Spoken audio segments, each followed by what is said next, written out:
siempre. Dios les bendiga y muy buenas noches a todos y a todas en esta hermosa noche del Señor. Reciban un saludo y un abrazo fraternal de este que les habla el pastor Pedro González a nombre de nuestra congregación, la Primera Iglesia Bautista de Cupey. Para nosotros, como siempre, cada miércoles es de alegría, es de gozo, es un privilegio que usted esté conectado, conectada con nosotros en estos estudios bíblicos que realizamos miércoles tras miércoles. Así que hoy vamos a estar dándole continuidad, ¿verdad?, al estudio bíblico que hacemos del Evangelio de Marcos. Y venimos para acá. Ahí ya estamos listos. Ya tenemos la pantalla lista para que usted pueda ver, ¿verdad?, la presentación de lo que tenemos para esta noche. ¿Ok? Así que vamos a ir acomodando. Lo que me falta es esto para identificar y ya estamos completos. ¿Ok? Ahora sí, vamos a darle inicio a nuestro estudio bíblico de esta noche. ¿Ok? Recuerde siempre lo que dije. Estoy siempre atento a los comentarios. Cualquier aportación, en confianza escriba, porque siempre nos gusta leer. Si usted ve que a veces estoy hablando, ¿verdad?, y no leo rápidamente, es que quizás estoy leyendo de la otra pantalla, ¿verdad? Pero en cuanto cambie la mirada, ¿verdad?, y cambie la vista y vea la pantalla donde están sus comentarios y lo vea, inmediatamente lo comentamos, ¿verdad? Y lo compartimos con todos los que están conectados con nosotros en esta noche. Así que, nada, vamos a comenzar. El estudio bíblico, estamos, como dije en un principio, seguimos cubriendo el Evangelio de Marcos, el libro del Evangelio de Marcos, que es el segundo evangelio escrito en orden en nuestra Biblia, en el Nuevo Testamento, pero como he dicho en muchas ocasiones, aunque es el segundo en orden, fue el primero, es el más antiguo de los 4 evangelios canónicos, es el más antiguo, ¿verdad?, que fue escrito. Así que seguimos en el estudio, ya hemos cubierto prácticamente todo el capítulo del 1 al 5 y gran parte del capítulo 6, lo hicimos el miércoles pasado. Que por cierto, aprovecho para decirle, todavía no he podido subir el estudio bíblico del miércoles pasado, de unos días bastante ajetreados y no he tenido break de editarlo para subirlo. Ya terminé de editarlo, me falta subirlo, así que yo espero que ya mañana esté, así que si me da un breakcito, subo también este de hoy para que todo esté al día. ¿Ok? Pues estamos, como dije, en el capítulo 6 del Evangelio de Marcos y vamos a estar comenzando en el versículo 30 en adelante. Son prácticamente unas 2 historias lo que nos están faltando para cubrir este final del capítulo 6. ¿Okay? Así que vamos a ir comenzando rápidamente. ¿Okay? Y vamos a darle lectura a Marcos 6. Vamos a comenzar del 30 al 36 y seguimos leyendo más adelante entonces el resto de esta porción bíblica. Dice en Marcos 6, 30 en adelante, dice: los apóstoles regresaron de su viaje y le contaron a Jesús todo lo que habían hecho y enseñado. Entonces Jesús les dijo: vayamos solos a un lugar tranquilo para descansar un rato. Lo dijo porque había tanta gente que iba y venía que Jesús y sus apóstoles no tenían tiempo ni para comer. Así que salieron en la barca a un lugar tranquilo donde pudieron estar a solas. Pero muchos reconocieron y los vieron salir, y gente de muchos pueblos corrió a lo largo de la orilla y llegó antes que ellos. Cuando Jesús salió de la barca, vio a la gran multitud y tuvo compasión de ellos porque eran como ovejas sin pastor. Entonces comenzó a enseñarles muchas cosas. Al atardecer, los discípulos se le acercaron y le dijeron: este es un lugar alejado y ya se está haciendo tarde. Despide a las multitudes para que puedan ir a las granjas y aldeas y aldeas cercanas a comprar algo de comer. Seguimos en el 37. Jesús les dijo: denles ustedes de comer. ¿Con qué?, preguntaron. Tendríamos que trabajar durante meses para ganar suficiente a fin de comprar comida para toda esta gente. ¿Cuánto pan tienen?, preguntó. Vayan y averigüen. Ellos regresaron e informaron: tenemos 5 panes y 2 peces. Entonces Jesús le dijo a los discípulos que sentaran a la gente en grupos sobre la hierba verde. Así que se sentaron en grupos de 50 y de 100. Jesús tomó los 5 panes y los 2 pescados, miró hacia el cielo y los bendijo. Luego, a medida que partía los panes en trozos, se los daba a sus discípulos para que los distribuyeran entre la gente. También dividió los pescados para que cada persona tuviera su porción. Todos comieron cuanto quisieron, y después los discípulos juntaron 12 canastas con las que sobró de pan y pescado. Un total de 5,000 hombres y sus familias se alimentaron. Gracias, Señor, por esta tu hermosa palabra. Vamos a los hechos. Cuando digo vamos a los hechos, no me refiero al libro de los hechos, sino a los acontecimientos, a los hechos, ¿verdad?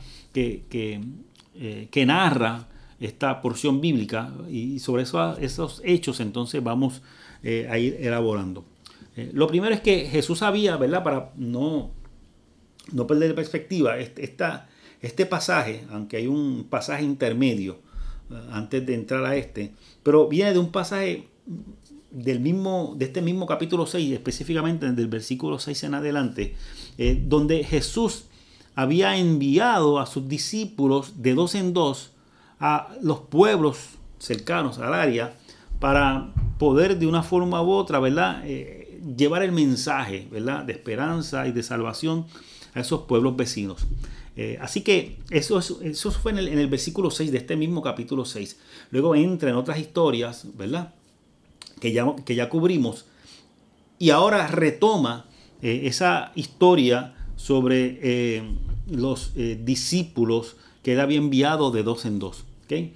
En esta porción que acabamos de leer ahora mismo es cuando se narra el regreso de esos discípulos. Y cuando hablamos de los discípulos estamos hablando de los 12 apóstoles. Cuando esos 12 discípulos, esos 12 apóstoles regresan, es lo que se está narrando aquí. Ya ellos fueron por los diferentes pueblos, llevando el mensaje, liberando a los que estaban atados, cautivos. Y es el momento cuando Jesús se reencuentra con los 12, ¿ok? Que es obviamente lo que empezamos a narrar en el versículo 30. Ellos comienzan a narrarle todo lo que había acontecido, y es como comienza este pasaje. Una vez que está hablando con estos discípulos, Jesús le sugiere a sus discípulos: mira, vámonos a un lugar más tranquilo, ¿verdad? ¿Por qué? Porque las multitudes seguían de una forma u otra rodeando a Jesús y a sus discípulos, y era tanta la carga, ¿verdad?, que ellos prácticamente no tenían tiempo para ellos mismos. Estaban tan ocupados. Primero, pues los discípulos habían ido a otros pueblos enviados por Jesús. Ellos regresan, y cuando regresan, la multitud que sigue a Jesús permanece todavía siguiéndole, ¿verdad? Y no hay espacio. Yo me imagino, ¿verdad?, que hacía falta ese espacio, una para descansar. Ellos venían del viaje, de haber recorrido varios pueblos, así que uno era para descansar, pero también para tener ese espacio de privacidad en donde ellos pudiesen hablar, contarle a Jesús lo que había acontecido, ¿verdad?, en ese viaje que habían realizado por diferentes pueblos cuando viajaban, ¿verdad?, de forma individual, de 2 en 2, en grupos de 2, ¿verdad?, por estos pueblos. No porque Jesús lo necesitara, Jesús, ¿verdad?, lo conoce todo, pero era importante, ¿verdad?, que ellos tuviesen esa oportunidad de compartir sus experiencias con Jesús, más que para Jesús, para ellos mismos, ¿verdad? Era necesario, ¿ok? Así que Jesús lo que hace es que le sugiere: mira, vamos a movernos. No lo dice directamente el pasaje, pero entendemos que están en el mismo Capernaum, ¿verdad? Recordemos, lo hemos dicho ya muchas veces, Capernaum era el centro de operaciones, era la ciudad donde vivía Jesús en el comienzo de su ministerio. Así que es muy probable, ¿verdad?, que cuando Jesús los envía a ellos de 2 en 2, es que los envía desde Capernaum, porque es su centro de operaciones, ¿verdad? No tendría sentido que Jesús andara con ellos, con otros pueblos, y de momento se separaran y los enviaran aparte y Jesús se regresara solo. No tendría ningún sentido. Así que posiblemente estaban en Capernaum cuando Él los envía a recorrer diferentes pueblos. Así que obviamente es altamente probable que cuando ellos regresan a Capernaum, de donde habían salido, y ahí se reencuentran con Jesús, y es que comienza esta conversación. ¿Okay? Así que como ellos deben estar cansados, ya han recorrido varios pueblos, como dije hace un momento, hace falta un lugar tranquilo donde puedan conversar, pero también donde puedan separarse, alejarse un poco de esa multitud que los sigue y multitud no solamente de Capernaum, el mismo pasaje lo dice, aún de otros pueblos que seguían llegando. Ya esto se ha mencionado en algunas otras historias previas que hemos estado estudiando, discutiendo hasta este capítulo 6, donde ya se especifica en varias ocasiones que venía gente de fuera de este pueblo, de fuera de esta ciudad, de fuera de Capernaum, llegaban allí para poder tener contacto con Jesús, compartir con Él, ¿verdad? Y buscando, ¿verdad?, su oración, su intercesión por sus enfermedades y también escuchar su palabra, la palabra poderosa que Él estaba compartiendo. Así que explico todo esto porque para dejar claro que es altamente probable que estaban allí en Capernaum. Así que están buscando un lugar alejado, entiéndase, fuera de Capernaum, hacia algún lugar donde puedan estar tranquilos, descansar y poder conversar sin tanta gente alrededor, como todo. Y siempre es bueno explicar. Jesús, siendo Dios, lo conoce todo. Así que Dios sabe que le iban a seguir, ¿verdad?, a los discípulos y a ellos y a Jesús, ¿verdad?, a donde se movieran. Pero hay que recordar que muchas veces cuando se narra el lenguaje, ¿verdad?, porque a veces parecería que Jesús hace algo porque no sabe lo que va a pasar, hay que recordar que cuando se escriben estos evangelios, los está escribiendo, ¿verdad?, inspirados por el Espíritu Santo, pero los está escribiendo un ser humano. Así que este ser humano tiene que narrar desde su perspectiva humana, ¿verdad? No, para el ser humano es imposible pararse en el lugar divino, o sea, así que tiene que narrarse y a veces cuando se narra podría aparentar que Jesús no sabe que lo van a seguir o que va a pasar cualquier cosa, pero es parte del plan de Dios, él lo conoce todo, pero de alguna forma el narrador, el que está contando la historia, el evangelista, tiene que contarlo desde su perspectiva, que es una perspectiva humana. Así que se alejan de Capernaum en una barca. También hemos visto en varios ya historias que hemos leído hasta este capítulo 6, en varias ocasiones donde Jesús se monta con sus discípulos en una barca, va al otro lado. Recuerden cuando fue a Gadara, en diferentes otras historias que hemos ya narrado también hasta este capítulo 6, donde Jesús se ha subido a una barca. Tenemos que recordar que esto no debe extrañarnos porque estando en Capernaum era una ciudad costera, ¿verdad?, de este mar de Galilea o lago de Galilea, ¿verdad?, dependiendo en donde usted busca la información. Así que, y donde la pesca era una industria bastante fuerte.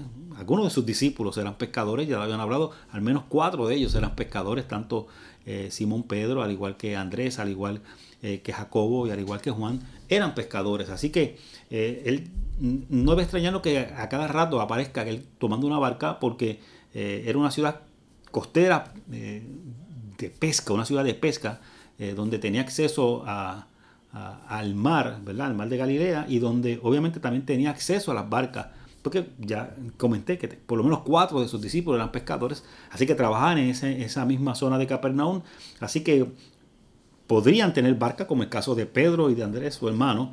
Así que aunque están siguiendo a Jesús, ellos tenían unas barcas no específicas que hicieron con ellas, posiblemente estaban allí todavía, o posiblemente tenían conexiones con otras personas que tenían barcas. Recordemos a Juan y a Jacobo, que también eran pescadores, pero que trabajaban bajo lo que era, ¿verdad?, la industria que tenía su papá, que tenía varias barcas y otros trabajadores, otros jornaleros que trabajaban para con él. Así que tenían la conexión también para conseguir barcas. Explico todo esto porque es importante entender que a lo largo de todos estos primeros capítulos del Evangelio de Marcos, vemos constantemente, en algunos lugares se narra cuando Jesús camina, ¿verdad? Son lugares, pero se hace mucho énfasis cuando Él toma una barca y va de un lugar a otro, porque está en un pueblo costero y eso es muy natural. Claro, cuando Él se mueve de Capernaum en esa barca junto con sus discípulos para apartarse de la multitud, no lo dice directamente el pasaje, pero podemos entender que hacia donde Él se movió con esa barca no era para un lugar lejano. Recuerden cuando yo marqué, déjame ver si por aquí no tengo. Cuando yo marqué, déjenme buscar si por aquí puedo conseguir el mapa. Ok, muy bien, aquí está mucho mejor, porque así yo es más fácil de entender. Ok, recuerden que aquí en Capernaum es donde estaba Jesús, ¿ok? Él en varias ocasiones sale, cuando va a Gadara, por ejemplo, atraviesa todo esto a la tarea de Gadara, ¿verdad?, para que cuando libera a este hombre que estaba endemoniado. Así que, pero en esta ocasión, estando aquí en Capernaum, él no debe haberse movido en esa barca muy lejos. ¿Por qué? Porque el pasaje dice que la multitud los reconoce, ¿verdad? ¿Quiénes son los que se están montando en la barca? Saben que es Jesús y sus discípulos, sus apóstoles. Así que, aunque ellos van en la barca moviéndose, ellos, la multitud, desde la orilla los van siguiendo, ¿verdad? Caminando, ven la barca en el mar, que se está moviendo, en qué dirección se está moviendo. Ellos comienzan a moverse a pie, ¿verdad? Para tratar de llegar hacia donde se dirigen ellos, para alcanzarlos. Inclusive llegan primero, dice el pasaje, que ellos al lugar a donde van.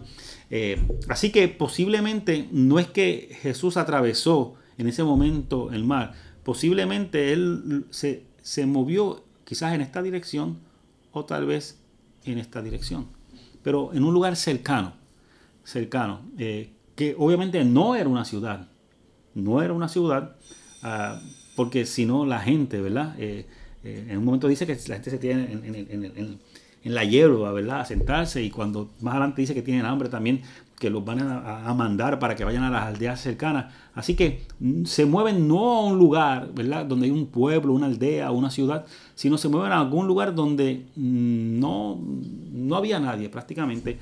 Posiblemente, como señalo, quizás hacia un lado de la flecha o hacia el otro lugar, hacia el este, hacia el oeste, pero cercano, tan cercano como que la gente podía caminar e inclusive llegar antes que ellos al lugar a donde se estaban moviendo. Eso es importante, ¿verdad?, señalarlo para poder entender esto. ¿Okay? Déjeme virar de nuevo a donde estábamos. Ok. Seguimos. Una vez llegan a ese lugar, la multitud, como dije hace un momento, ya estaba allí esperándole. Caminaron, llegaron antes que ellos al lugar donde se estaban moviendo. Y el pasaje explica que esa multitud eran de alrededor de 5,000 personas. 5,000 personas es un montón de gente, ¿ok? Un montón de gente, ¿ok? Saludar por aquí a Gloria, que está por ahí. Gloria dice: bendiciones, por fin llegué a casa y me pude conectar. Gloria, Dios te bendiga, para ti, para Olga, para Rafa y para Emilio, bendito. Tranquila, que yo sé que los días tuyos son bastante ajetreados, así que tranquila, ya llegaste. Así que tranquila y disfruta del estudio en esta hora junto con tus padres, ¿verdad?, y con tu esposo en esta hora. ¿Okay? Pues les estaba comentando que la multitud que seguía a Jesús en ese momento eran unos 5,000 hombres. Y el pasaje especifica, ¿verdad?, que es una multitud de 5,000. En algunas traducciones son más específicos diciendo que son hombres, pero todo parte de que en ese momento, cuando se hacían conteos, no se contaban ni a las mujeres ni a los niños. ¿Okay? Cosas culturales, ¿verdad? Habían, no en aquel lugar, aún en nuestra cultura, unos años hacia atrás, no sé, que no estábamos muy lejos de eso, pero eran 5,000. Pero sabemos, ¿verdad?, por otros pasajes, por otras narrativas del ministerio de Jesús, sabemos que estos lugares donde Jesús iba a sanar, esos lugares donde Jesús predicaba o compartía con la gente, con la multitud, siempre había mujeres y niños. Siempre los habían. De hecho, aquí se menciona, no lo mencionan aquí, pero en otro evangelio, ¿verdad?, sobre el niño de los pescados, ¿verdad?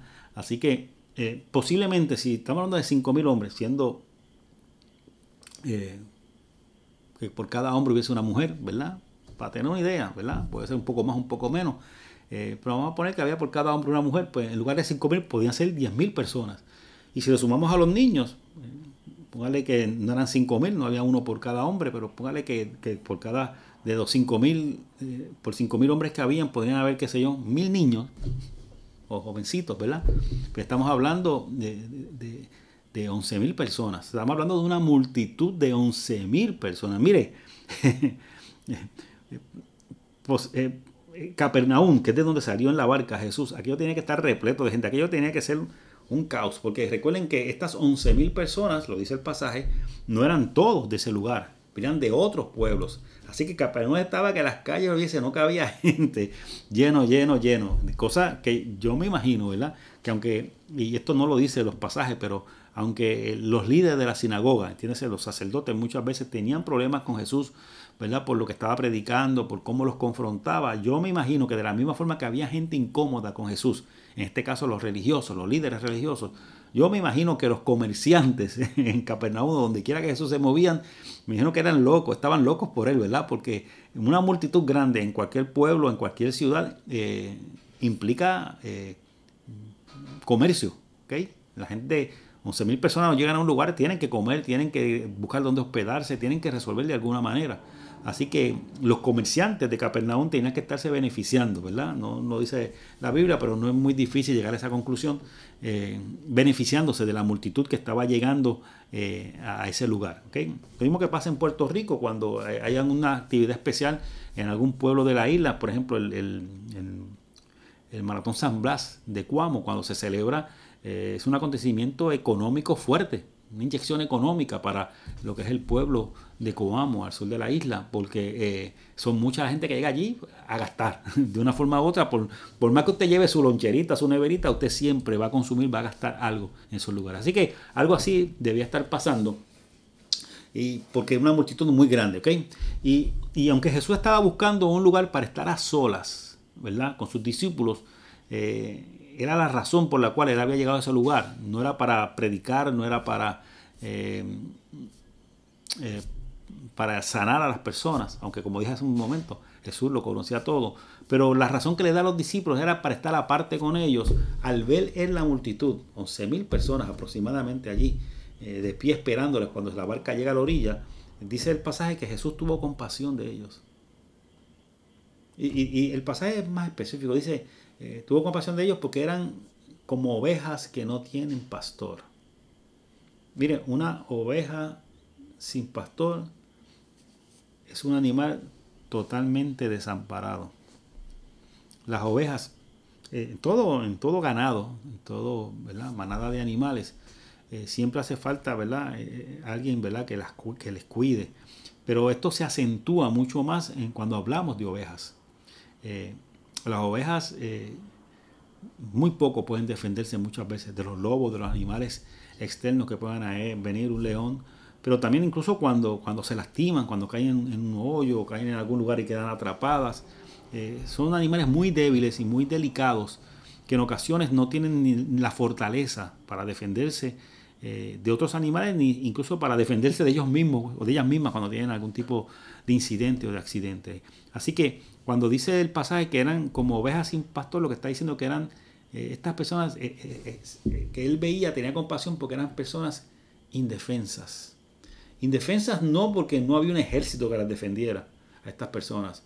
Indefensas porque no tenían quien le diese la dirección correcta. La dirección correcta a sus vidas. Que le llenara su corazón de esperanza. Que desarrollaran en ellos una fe que les permitiera enfrentar las adversidades y los problemas. ¿Ok? Eso es bien importante porque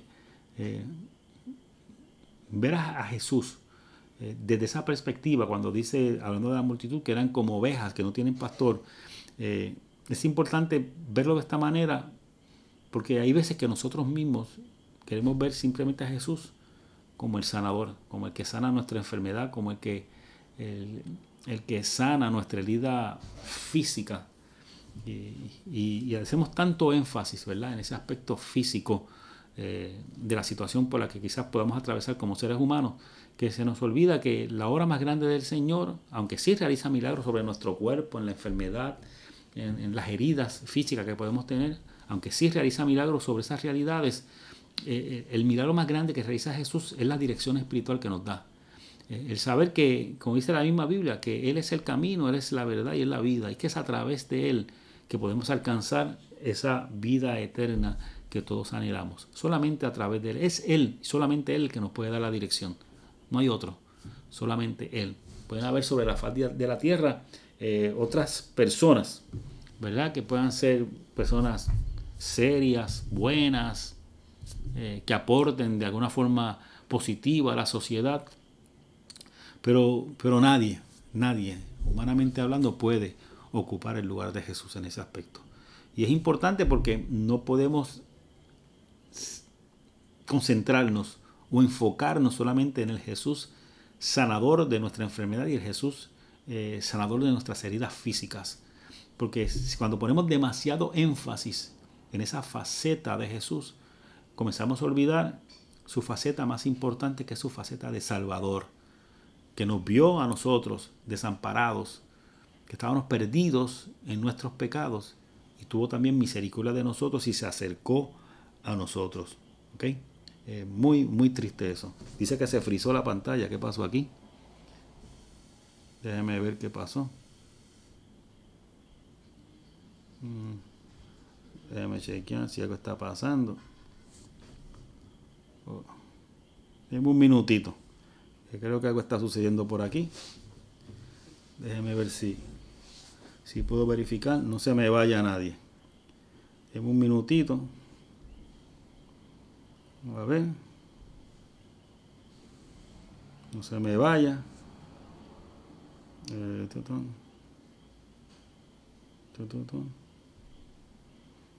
No se me vaya nadie, que aparentemente hay algún tipo de problema.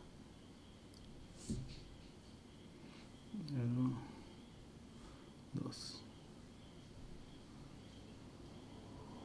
Déjame ver si puedo ahora recuperar. Vamos a ver. Vamos por acá.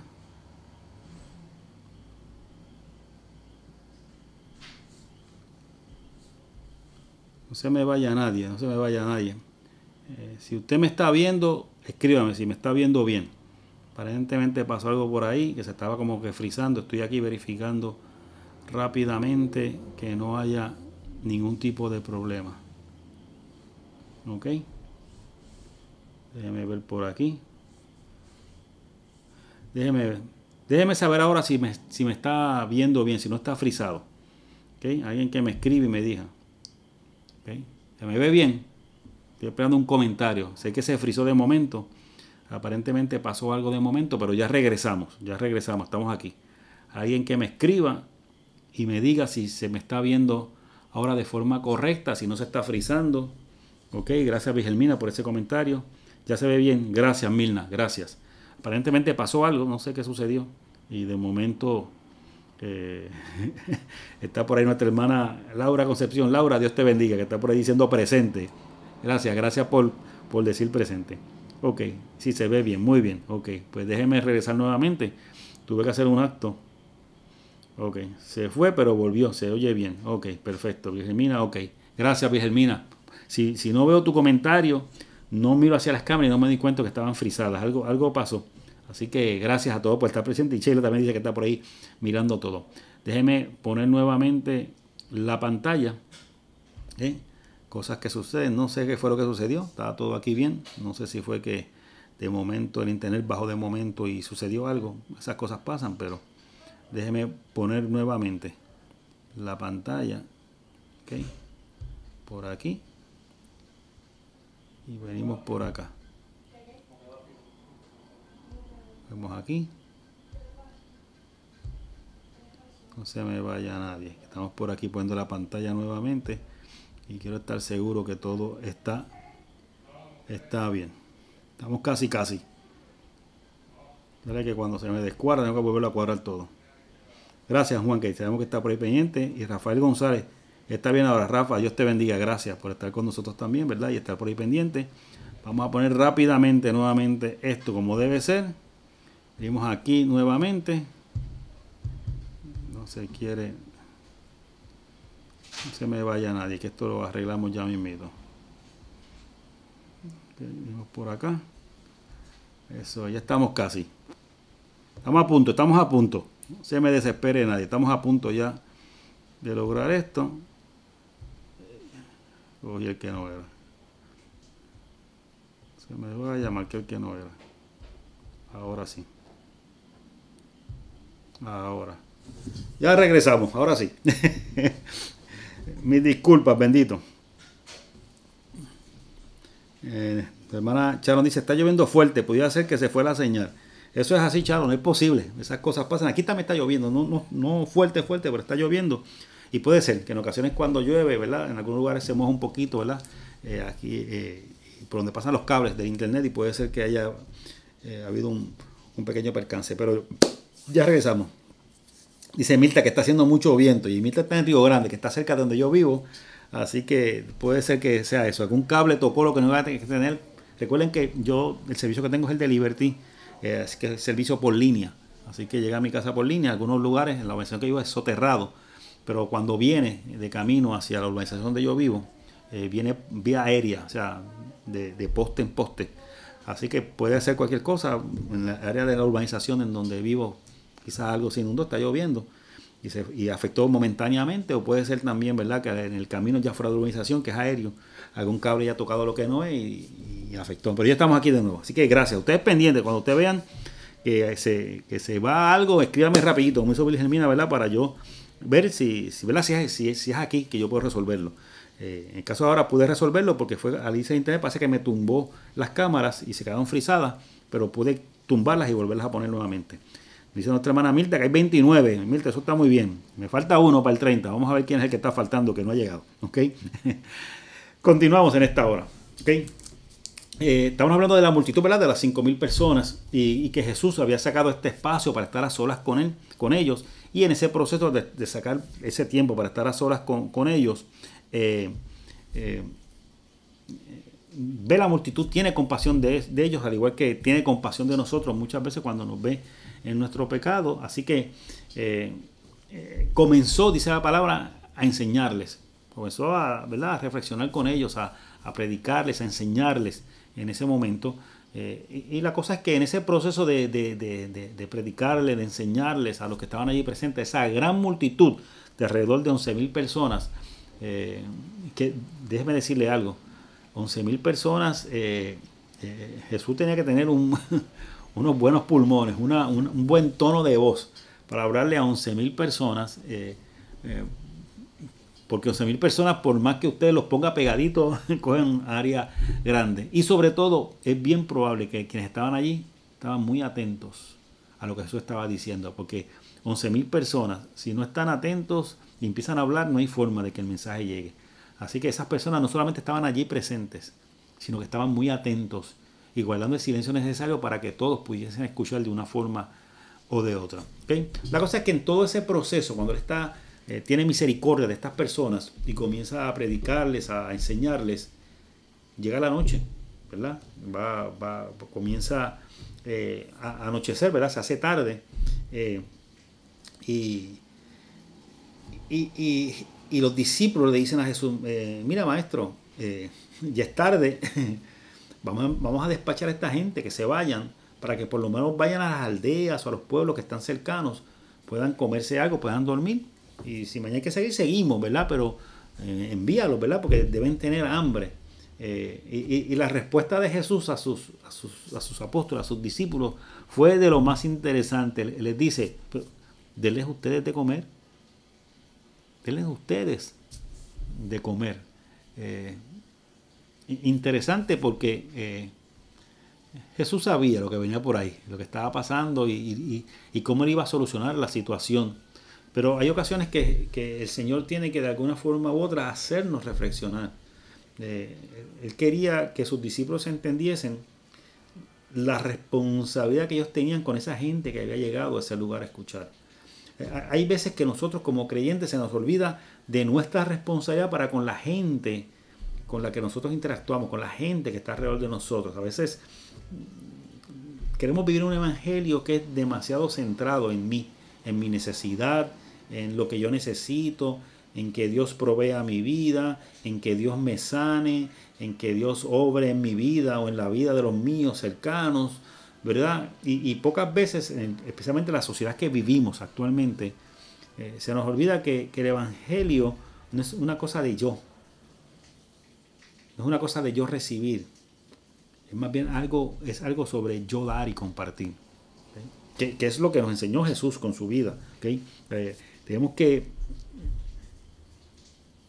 déjenme ver por aquí un mensaje que tengo lo más interesante, ¿verdad? Que nos tiene nuestra hermana Lidia. Dice, pastor, ¿es posible que alguien fuera repitiendo el mensaje para que los que estaban lejos pudieran tener acceso al mensaje? Mira, hay una posibilidad. Y yo en una ocasión yo leí sobre ese particular, que tiene gente repitiendo. Claro, el problema de repetir es que siempre se pierde algo del mensaje.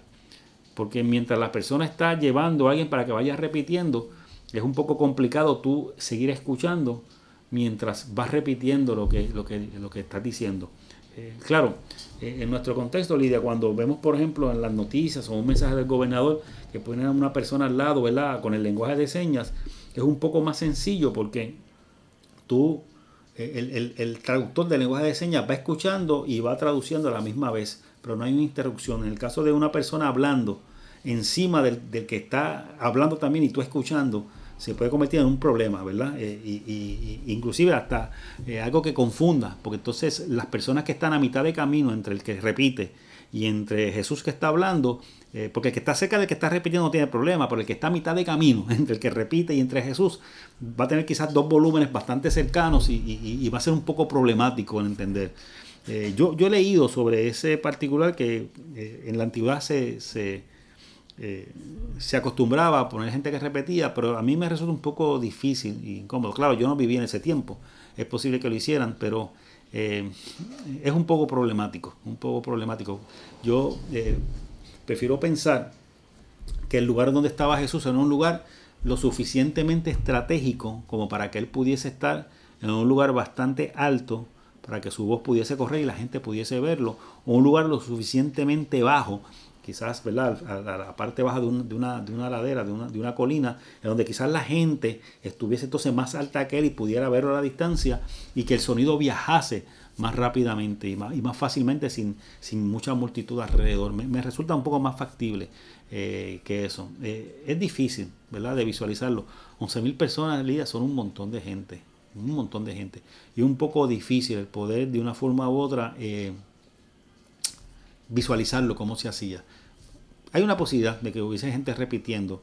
Yo me inclino más por pensar, y no dice nada el pasaje, pero me inclino más por pensar que era un lugar estratégico donde la persona pudiera estar alto para que lo vieran, que pudiera proyectar su voz bastante fuerte y que la situación geográfica alrededor de una forma u otra aportara, ¿verdad?, como una especie de anfiteatro natural, ¿verdad?, en donde de alguna forma la voz de alguna forma pudiese llegar más lejos. Lo que hacemos con un anfiteatro muchas veces, que ya aquí se utiliza el sistema de sonido para todo, pero los anfiteatros originalmente se hacían de tal manera que el sonido rebotara en las paredes alrededor y viajase. Así que eso obviamente lo habían aprendido de lugares naturales, ¿no? El ser humano lo aprendió a hacer estos anfiteatros viendo lugares naturales donde las personas al hablar, ¿verdad?, la voz retumbaba más por la cuestión geográfica y que había alrededor de montañas o rocas. Así que es como yo lo veo. No hay forma de, ¿verdad?, llegar a una conclusión, pero no se puede descartar tampoco, ¿verdad?, la parte de que alguien estuviese repitiendo. Así que gracias, Lidia, por tu comentario. Nuestra hermana Laura Concepción nos dice eso mismo. Dice, ¿verdad?, hay lugares que la acústica permite que se escuche lo que se dice. Eso es así. Claro, es algo que nunca vamos a poder saber, ¿verdad?, a ciencia cierta. Lo importante es que la gente que estaba allí quería escuchar y que Jesús les quería hablar. Eso es lo más importante con todo esto, y que cuando alguien quiere hablar, quiere comunicar, y cuando alguien quiere escuchar lo que se le quiere comunicar, de alguna forma el mensaje va a llegar, siempre va a llegar, cuando ambas partes tienen el deseo de que ese mensaje fluya. Así que, como estaba diciendo, los discípulos, Jesús le dice a los discípulos que le den ellos de comer, y estaba explicando ahorita, ¿verdad?, que es importante recordar que nosotros tenemos una responsabilidad con la gente que nos rodea. No solamente la gente cercana, mi familia, mis amigos, sino por el mundo que me rodea. Un sentido de responsabilidad de comunicar ese mensaje. No podemos olvidar esa responsabilidad, esa importancia que tenemos que darle a esa gente alrededor nuestra.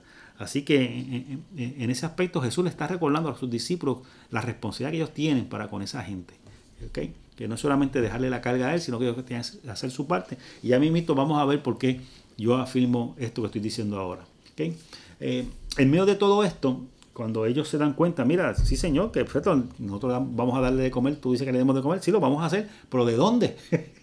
No hay comida para tanta gente, es demasiada gente, son 11.000 personas, no tenemos para darle, usted se imagina darle de comer a 11.000 personas. Ponle que usted se busque un combo de esto que vendían antes, porque ya no los venden, estos combos de 3 pesitos, de 3 dólares, ¿verdad? Y usted le fuese a comprar un combito de 3 dólares, ¿verdad? Por lo menos unas papitas, un mulito y un refresco, o un hamburguito pequeño, unas papitas y un refresco, ¿verdad? Un combo de estos que venían antes de 3 dólares. Vuelvo y digo, ya no vienen esos combos de 3 dólares. Pero vamos a asumir que usted pudiese conseguir un combito de 3 dólares para darle de comer a 11.000 personas. Estamos hablando del dinero nuestro, ¿verdad? Hay que trasladarlo a la moneda de ellos y a cómo el cambio de esa moneda en el tiempo de ellos. Pero trayéndolo a nuestro tiempo, había que tener $33,000 para poderle dar de comer a esta gente. $33,000 para darle un simple convito a cada uno y obviamente para que se queden con hambre, porque un convito de 3 pesos no rendía mucho, así que posiblemente usted comía y se quedaba con hambre, pero eso es lo que había, no había chavo para nada más. Así que los discípulos tenían que decirle a Jesús, Señor, ¿pero de dónde? Vamos a darle. ¿Okay? Así que esa es la primera reacción de los discípulos. Plantearle a Jesús que es imposible hacer lo que Él les está pidiendo. Que es imposible hacerlo, ¿verdad? Porque no hay forma de darle de comida a toda esta multitud. Ellos no tienen los recursos. Así que su primera reacción es plantear lo imposible de la petición que Jesús les está haciendo. ¿Okay?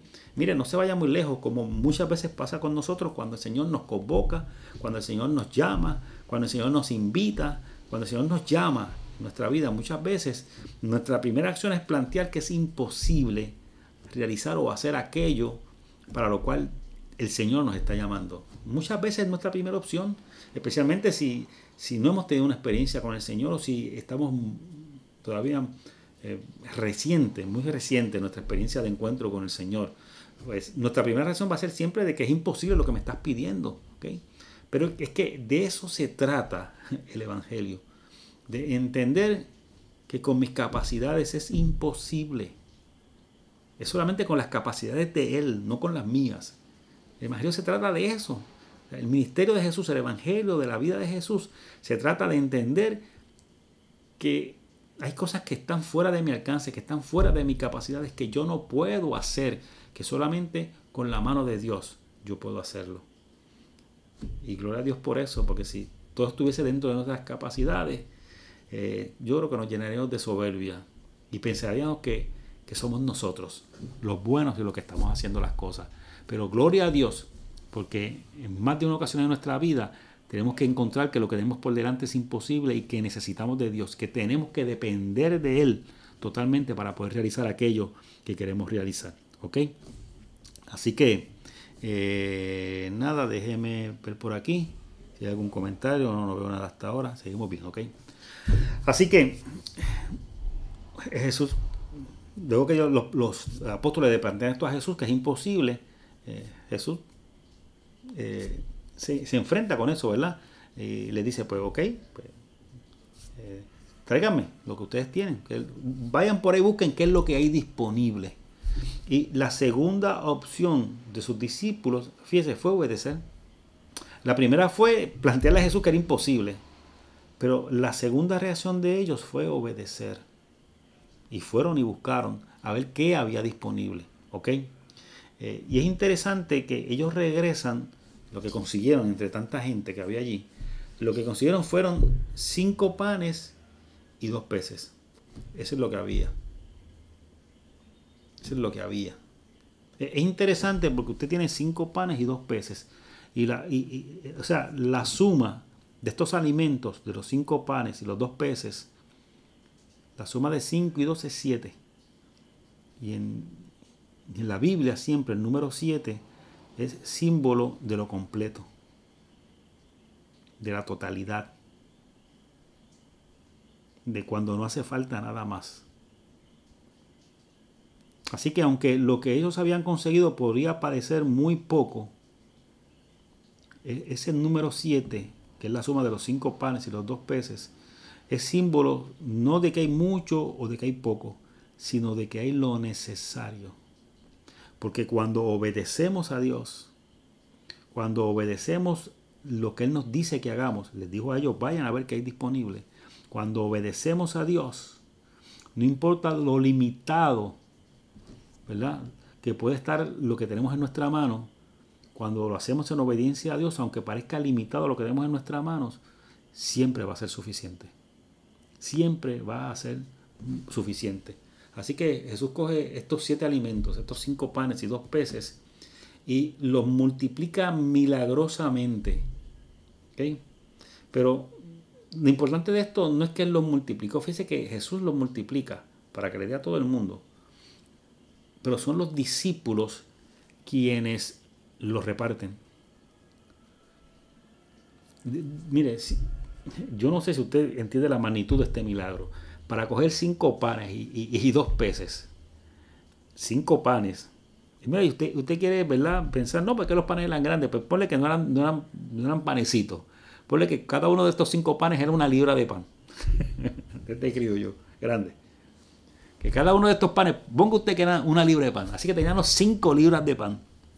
Y póngale que los peces, los pescados que tenían, no eran salpiches, no eran pescaditos. Usted tenía ahí 2 chillos o 2 meros ahí completos, grandes, qué sé yo, como de 5 libras. Unos tremendos peces ahí. Mire, aunque sean 5 libras de pan y aunque sean 2 pescados grandotes, no dan para 11,000 personas, no hay manera. No hay forma de que den para 11,000 personas. Así que Jesús definitivamente realizó el milagro. Realizó el milagro de multiplicar esos alimentos para que diese para las 11,000 personas. Y dio para 11,000 personas y todos les quedaron satisfechos. Lo que fue que le dieron un bocadito a cada uno para cumplir. Dice el pasaje que todos quedaron satisfechos. Y además de eso, sobró de esos alimentos. Mire, cuando nos sometemos a Dios, cuando obedecemos a aquello para lo cual Él nos está llamando, no importa lo poco que pueda parecer que tenemos en la mano, es suficiente. Es suficiente. Siempre será suficiente. ¿Ok? Déjenme seguir por aquí. Unos detalles interesantes que yo quiera compartir con ustedes también sobre este pasaje es que esta historia que estamos narrando de la alimentación de las 5,000 personas, esta historia, además de Marcos, del Evangelio de Marcos, que es donde lo estamos leyendo, donde acabamos de leerlo en esta noche, además del Evangelio de Marcos, esta historia también se narra en el Evangelio de Lucas y en el Evangelio de Juan. En ambos se narra este acontecimiento. ¿Okay? En ambos. Pero solamente es la versión de Juan, no la de Marcos que leímos. Solamente la versión de Juan la que menciona que quien proveyó, quien dio estos 5 panes, estos 2 pescados, fue un niño, un jovencito. Marcos no menciona quién es que provee eso. Lucas tampoco lo menciona.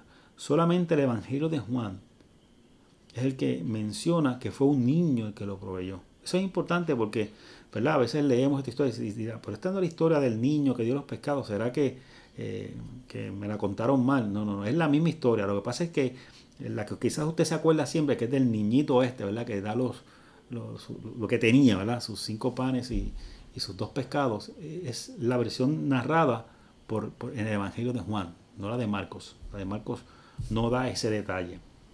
No es un detalle, ¿verdad? Sí tiene un simbolismo grandísimo, ¿verdad?, en la vida de este niño, pero no les resta la historia. Simplemente Marcos no menciona todo eso. Y esta historia no debe confundirse, esta historia de la alimentación de los 5,000, de las 5,000 personas, hombres, son quizás como 11,000, ¿verdad? Pero esta alimentación de los 5,000 hombres no debe confundirse con la historia en la que Jesús alimenta a 4,000. Hay una historia que es esta, la que leímos, que está en Marcos, pero también está en Lucas y está en Juan, donde Jesús alimenta a 5,000 hombres. Pero hay otra historia, que esa se encuentra en Marcos también, más adelante vamos a encontrarnos con ella, y también en el Evangelio de Mateo, en donde se alimentan 4,000 personas. Es otra historia diferente. ¿Okay? Son 2 historias, a veces nos confundimos, ¿verdad?, porque uno es de 5,000, uno es de 4,000 y también es una multiplicación. En el caso de Marcos, cuando la leamos más adelante, que es en el capítulo 8, va a ver que no hay pescado, son panes solamente. Pero eso la vamos a cubrir más adelante. Pero solamente como un dato curioso que es importante que usted, ¿verdad?, también lo tenga para que no le confunda. ¿Ok? Y de ahí pasamos al próximo pasaje, que es Marcos 6, del 45 al 56, que es cuando Jesús camina sobre el agua. ¿Ok? Vamos a leer esta parte. Dice Marcos 6, del 45 al 49. ¿Ok? Dice así la poderosa palabra de nuestro Dios. Inmediatamente después Jesús insistió en que sus discípulos regresaran a la barca y comenzaran a cruzar el lago hacia Betsaida, mientras él enviaba a la gente a casa. Después de despedirse de la gente, subió a las colinas para orar a solas. Muy tarde esa misma noche, los discípulos estaban en la barca en medio del lago y Jesús estaba en tierra, solo. Jesús vio que ellos se encontraban en serios problemas, pues remaban con mucha fuerza y luchaban contra el viento y las olas. A eso de las 3 de la madrugada, Jesús se acercó a ellos caminando sobre el agua. Su intención era pasarlos del lago. Pero cuando los discípulos lo vieron caminar sobre el agua, gritaron de terror, pues pensaron que era un fantasma. ¿Ok? Miren, vamos a seguir leyendo para cogerlo completo, para poderlo cubrir, que ya nos faltan unos 15 minutos. Así que vamos a ir en el 50 en adelante, una vez que Jesús llega. Dice en el versículo 50 del capítulo 6. Todos quedaron aterrados al verlo, pero Jesús les habló de inmediato. No tengan miedo, dijo, tengan ánimo, yo estoy aquí. Entonces subió a la barca y el viento se detuvo. Ellos estaban totalmente asombrados, porque todavía no entendían el significado del milagro de los panes. Tenían el corazón demasiado endurecido para comprenderlo. Después de cruzar el lago, arribaron a Genesaret. Llevaron la barca hasta la orilla y bajaron. Los habitantes reconocieron a Jesús enseguida y corrieron por toda la región llevando a los enfermos en camillas hasta donde oían que él estaba. Por donde iba fueron aldeas, ciudades y granjas. Le llevaban los enfermos a las plazas, le suplicaban que permitiera que los enfermos tocaran al menos el fleco de su túnica, y todos los que tocaba a Jesús eran sanados. Gloria a Dios. ¿Ok? Déjeme pasar por aquí a lo próximo. Mire, para ubicar, por aquí, para que tengan, déjeme leer una parte de atrás, que es importante. Esta parte donde dice, la barca, inmediatamente después Jesús insistió en que sus discípulos regresaran a la barca y comenzaron a cruzar el lago hacia Betsaida. ¿Ok? Quería que usted viera eso. Y posteriormente que dice, después de cruzar el lago, arribaron a Genesaret. ¿Ok? ¿Por qué quería que usted viera esto? Si usted se fija, déjeme escribir por aquí. Estamos en Capernaum. Cuando él sale, ¿verdad? Que la multitud le sigue. Dije que pudo haber cogido hacia acá o quizás hacia acá, ¿verdad? En algún punto, ¿verdad? Donde no era una ciudad ni un pueblo, en algún punto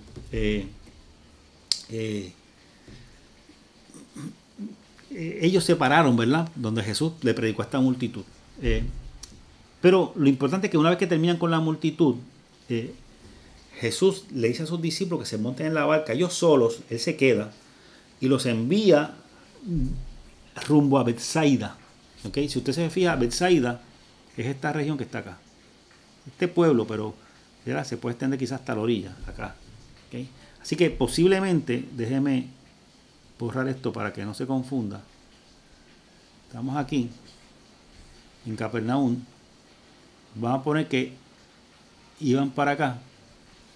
Y en algún lugar por ahí, de ese punto, fue donde Jesús le predica a la gente. Cuando salen de ahí, que Jesús los envía solos y él se queda despidiendo a la multitud, dice que los envía hacia Betsaida. Betsaida es esta región para acá. Así que tiene sentido. Claro, más adelante, en el pasaje, usted lee bien, dice que ellos a donde llegaron fue a Genesaret, que es acá. Aquí puede haber varias cosas. O sea, puede ser posiblemente que estando ellos en Capernaum, salen quizás hacia este lado de acá. Sigue siendo razonable que la gente cruzara por aquí siguiéndolo, ¿verdad? Y por aquí quizás es que él multiplica, ¿verdad? Y alimenta a las 4,000 personas. Posteriormente, quizás viene esta dirección para acercarse a Betsaida y posiblemente los vientos siguen soplando de alguna manera y lo llevan hacia acá, hacia Genesaret. Algo, ¿verdad?, que es solamente especulativo, no tenemos forma de saberlo, pero es importante, ¿verdad?, entender que a veces, ¿verdad?, esas cuestiones de en qué dirección iban es un poco difícil entenderlo. ¿Por qué? Porque si estaba entre Capernaum y Betsaida y cuando termina de alimentar a los 4,000, Jesús los envía hacia Betsaida, pero después llegan a Genesaret, pues no tiene sentido. Así que tiene más sentido que cuando ellos eran de Capernaum llegaron más allá de Betsaida.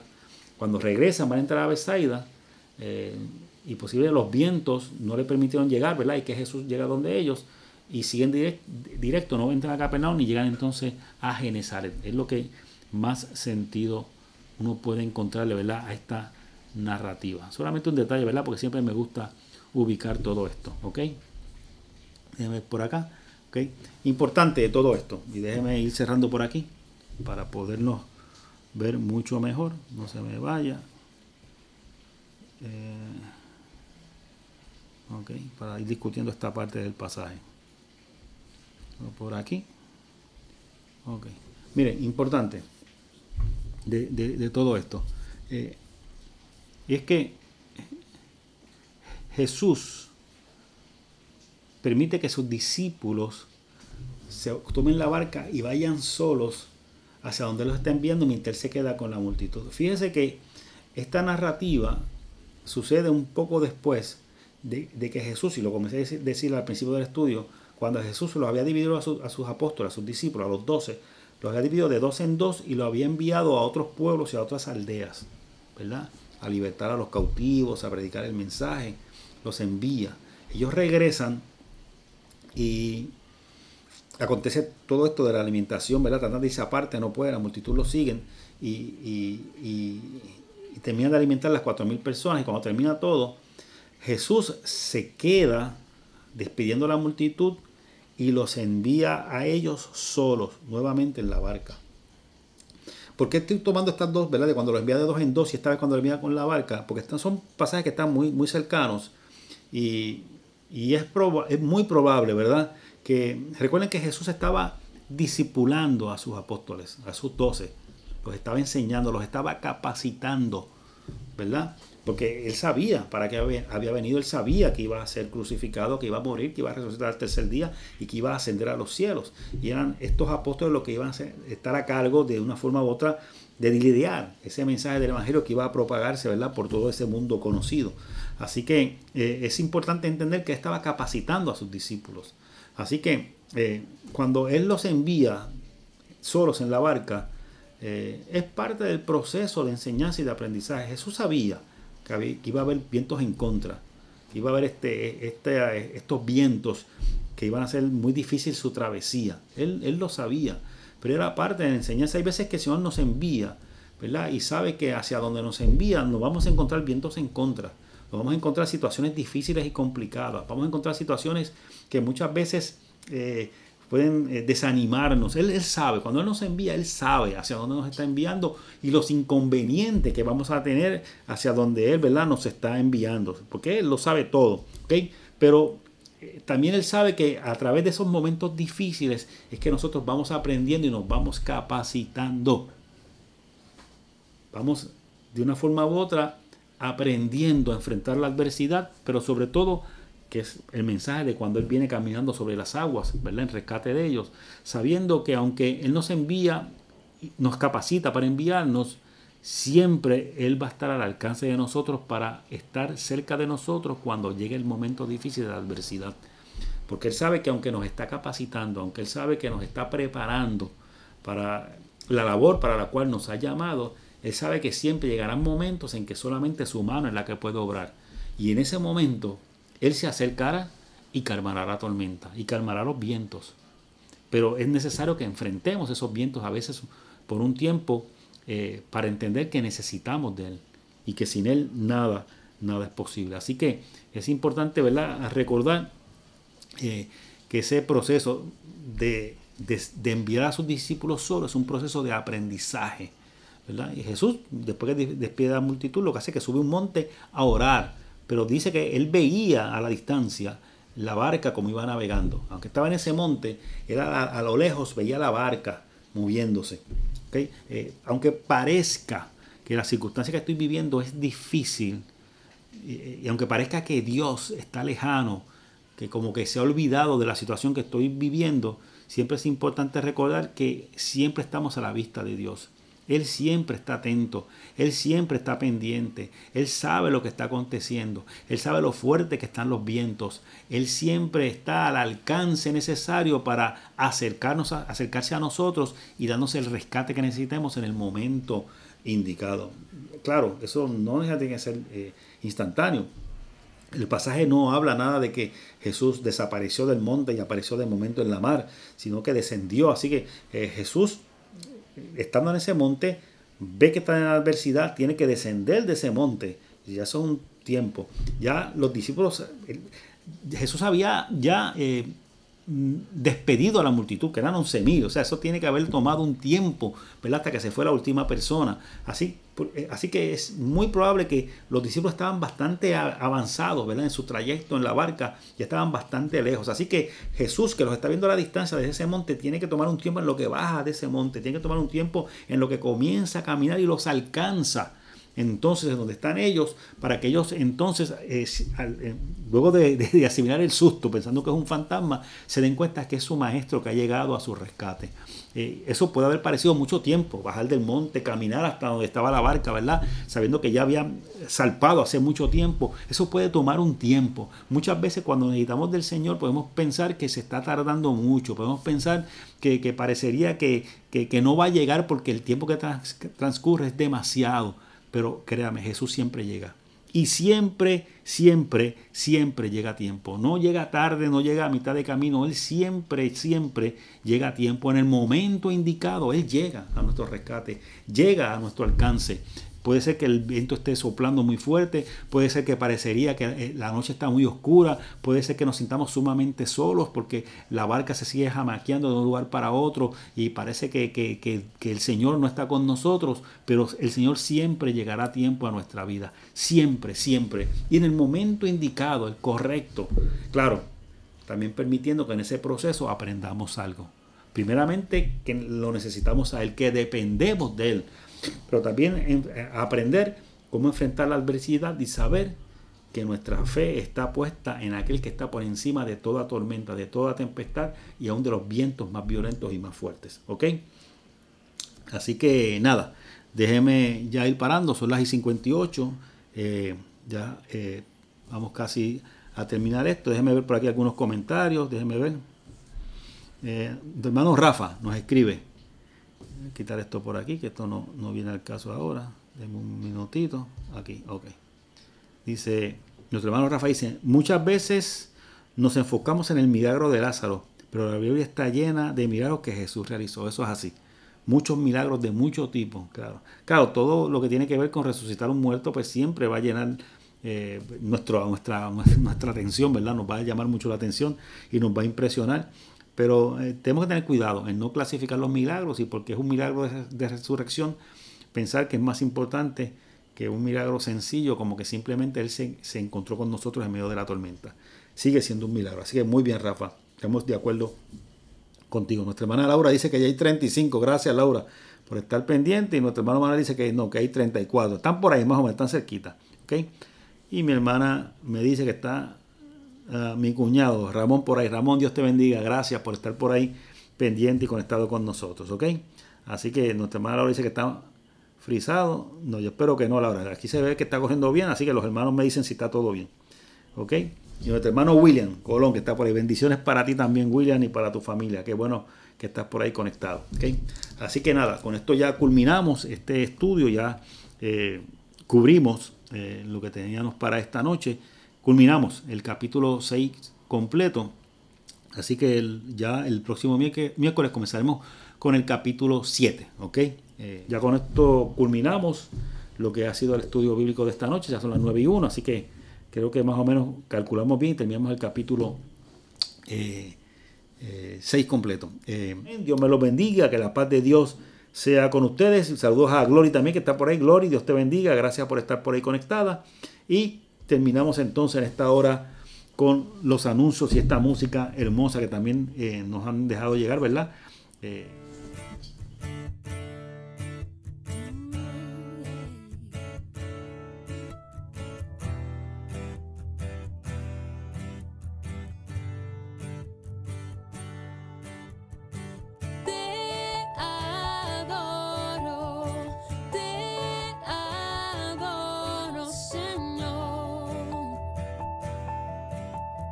Siempre